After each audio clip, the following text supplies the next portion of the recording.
What's the most incredible coincidence that ever happened to you?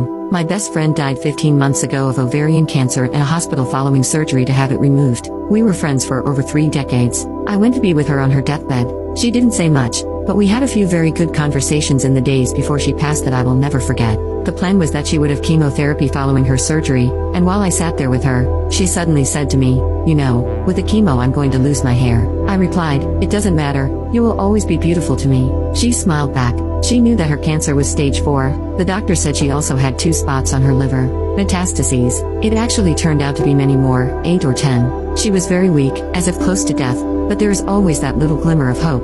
One day when I sat with her, a nurse came into the room. Friends and family had decided it was best not to tell her just how many spots she had on her liver. It would only make a bad situation worse. The nurse did what she needed to do and suddenly blurted out to my friend something like, "And your liver is full of spots."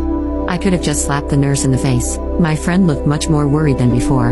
You could see she was very affected by the nurse's thoughtless comment. I think she gave up right there and then. She lived only a few more days. My dear friend passed only 2 hours after I left her. I would have liked to stay, but I was too exhausted. I had to go home to sleep. I think she wanted it that way. The next day, I came to say goodbye. Even though her body was there, the room felt empty, as if her spirit had already left. I traveled home. I was in a daze. I didn't care whether or not the airplane crashed. I just wanted to be where she was. And this is where it gets weird. 2 weeks after her death, I got this intuitive feeling to put my finger deep into my hoo-ha after a shower, and I suddenly found this lump about 1 inch in diameter. Cancer? I decided not to fret. Just called the doctor's office for an appointment. The doctor could not find the lump, but sent me for a colonoscopy. I also saw a gynecologist. He said, "This is disconcerting. I don't want to let this one go." Long story short, it was a malignant tumor in my colon. What I didn't say before is that my friend had surgery not only to her reproductive organ, but also to her colon, which required resection. When I was told about my own cancer,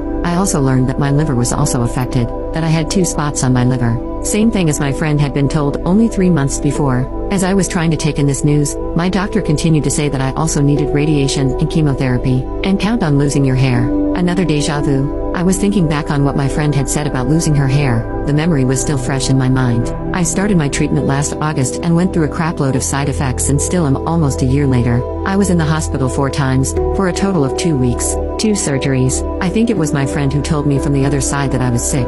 I really had no idea I had cancer. I understand everything that my friend went through because I lived through it too. It's like I continued the journey where she left off.